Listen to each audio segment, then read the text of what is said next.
I've been a wildland firefighter for 37 years, and I've fought fire in almost in every western state and probably about 6 or 7 eastern states. And I've been on a lot of very, very big fires and with what I do. And so I know when I see something that's going big, I know what it means. And it was a lot of smoke. I could tell. My car was in the parking area right in front of my place, my cabin. And then I have a picture of that because I took a picture immediately with my phone. Because I know I didn't have a lot of time. It wasn't like I was going to start going through the drawers looking for, which shirt I want to bring in. And you don't do that. It's like get the documents, get the pictures, and get out. And then I also had my spare wildland fire gear at home. I had my line gear for going out on the fire. I had my my Nomex fire clothes and everything, boots. And so I had an extra set of that at home.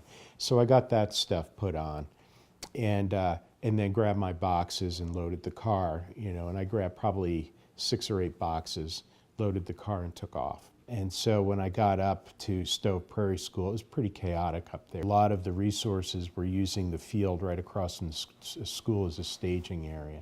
I was assigned as one of the public information officers, and we'd go out in pairs in the field. And what I was doing was going around talking to people, of course, especially people who are congregating at some strategic places trying to get information about the fire. And so I would do a route, depending on the day. Some days I would go to the south and go towards Masonville and go up the Buckhorn and around Poudre Canyon, come down. Some days I would go from there to the north to Livermore and then up by Glacier View. And so that was kind of the routine. So I was helping out with that, seeing what was going on. So you were gathering information doing that, or you were? Both. I was gathering information and trying to get information to the different mountain subdivisions and people that were affected. And I was able to go up and up to the house during those days because I go up Redstone Canyon. I lived about 7.5 miles up Redstone Canyon off of the Masonville Road. And I take zip up there, and most of the people I saw, like either at the checkpoints or other firefighters, I mean, I know everybody from just doing this for a long time, and they knew I lived up there, so I was going in and out, and I'd go up to my place, check on my place, water the garden, water the flowers, things like that, and did that. So I did get up there, but I didn't pack up any more stuff. I didn't think, at that point, by about day 5, day 6, the fire had already burned through Stratton Park, through Poudre Canyon. They were pretty much holding it at Poudre River, and it was burning, different other ways, but didn't cross Poudre Canyon yet. So I thought I was feeling better about what was going on. And so then I remember, then the day I did lose my house, that day started, I went up, I decided to do the northern route that day and go up to my place in the afternoon. And myself and another lady, PIO, went up through Livermore, went up to Glacier View area. We started out the Glacier View Fire Station up there on the Red Feather Lakes Road. We started there, and then they have a community center. And we were getting things ready and leaving information over there when we heard on the radio that the fire had jumped Poudre Canyon. It was running up towards the lower Glacier View subdivision. So her and I went to a vantage point not far from the community center where we parked, and we could see down there towards the Poudre. And then we had a real clear view to the south and southeast from up there. I'm looking towards Buckhorn Mountain. I saw another big column coming up. And I'm listening to the radio too. And then I heard somebody say the fire jumped the dozer line at the head of Lawrence Creek. And that's about 1.5 miles from my house. I said, I'm going to need to go. And then when I got up to the end of the county road, 25E, there was like one engine up there, and he said there's only one other engine, and they're up at one of the houses, and a couple of guys who were supervising the structure protection group, everybody else was gone. I'm like, where'd they all go? He said, well, when it crossed the Poudre first towards Glacier View, they pulled everybody out to go around to help out and support Glacier View, and they only left a few resources in Lawrence Creek.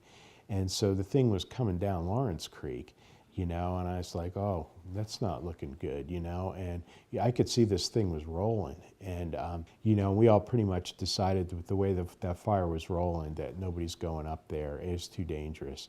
But then I could see the fire moving down the canyon, and I know the canyon really well, so I knew as it was moving how far from my house it was.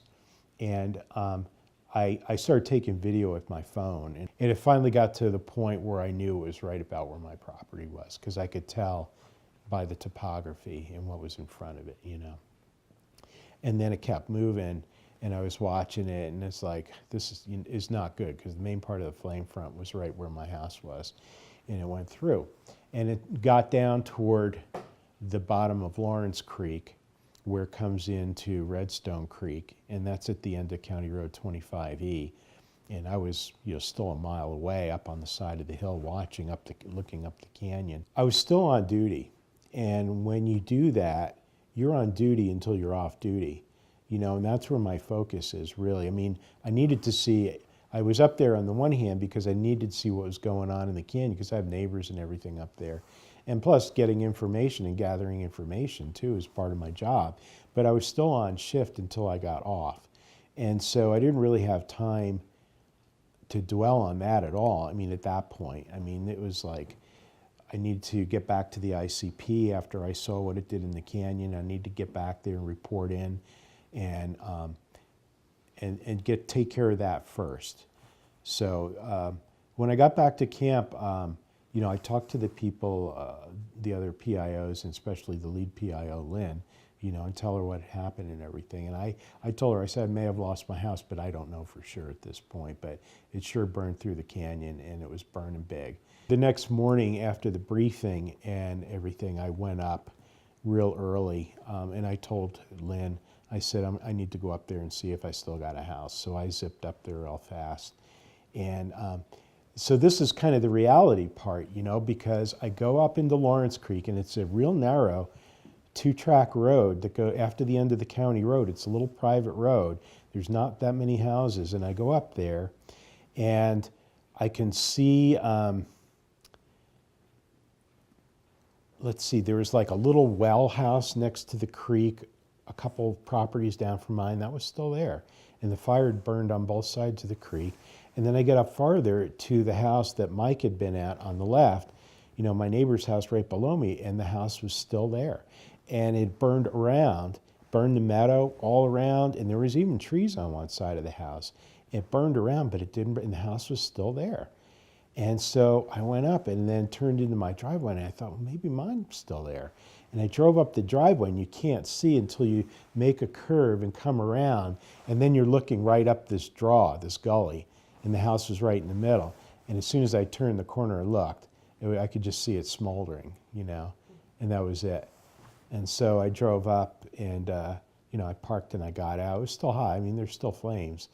Some things. The steel roof was all crumpled and down in the ground, and everything.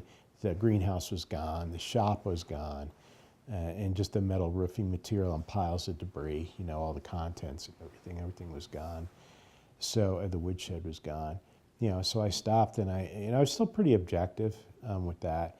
I went out, I said, I need to document this because I know I'm going to have to deal with the insurance company. And so I took pictures of everything that I could while I was there. And, you know, I didn't stay that long, maybe about a half an hour or so. Took all those pictures and, okay, time to move on and do the next thing. So went back to camp, and that's when I, you know, told them that I needed to demob off the fire. And so they released me, you know, and so I was officially off of the fire at that point. On the Crystal Fire, I was also a public information officer, and the fire burned close to my house. And so one of the days we did a press pool, and they wanted to see defensible space and how you do all that.